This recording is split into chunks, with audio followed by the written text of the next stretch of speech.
মোৰ প্ৰথমটো মিনি ব্লগলৈ আপোনালোক সকলোকে স্বাগতম জনাইছোঁ। আজি খুব ধুনীয়াকৈ বতৰটো মুকলি হৈ আছে, মানে ৰ'দ দিছে ধুনীয়াকৈ। আৰু কালি যিহেতু কাপোৰবিলাক নুশুকাইছিলে বতৰটো বেয়া কাৰণে, আজি তেওঁ ৰাতিপুৱাই উল্টা পুল্টা কৰি পেলাই বেলকনিতে মেলি দিছোঁ।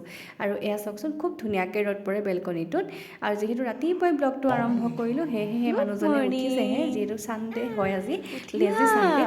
সকলোৰে আজি কামবিলাক আচলতে লেট হয়, নহয় জানো?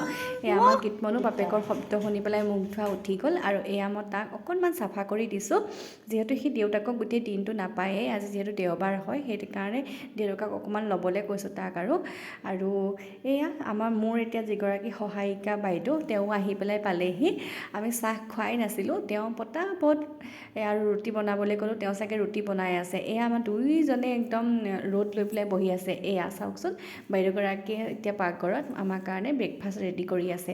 আৰু এয়া ব্ৰেকফাষ্টত বনাইছে আজি ৰুটি, আৰু ৰুটি খাম আমি আজি চাহ আৰু গুড়ে।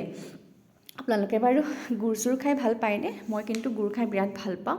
আৰু মাহঁতে আনিছিলে, দুসপ্তাহমানৰ আগতে মাহঁত আহিছিলে, মাহঁতে লৈ আনিছিলে। এয়া আমি ধুনীয়াকৈ খাই দিলোঁ বেটাক ৱাকাৰত দি পেলাই। আৰু দেওবৰীয়া দিনটো এনেদৰে ধুনীয়াকৈ পাৰ কৰিলোঁ ৰাতিপুৱা সময়খিনি। আৰু যিহেতু বেটা দিনত অকলেই থাকে, সেয়েহে তাক অকণমান খেলিবলৈ দিলোঁ। তাৰপিছত গা চা ধুৱাই পেলাই শুৱাই দিমগৈ। আৰু এয়া ধুনীয়াকৈ সি খেলি আছিলে, মাজতে এজাক হাঁচিও মাৰিছে সি। তাক গা চা ধুৱাই আনি এতিয়া শুৱাই দিমগৈ। আজিলৈ মিনি ব্লগটো ইমানতে সামৰিলোঁ, বাই।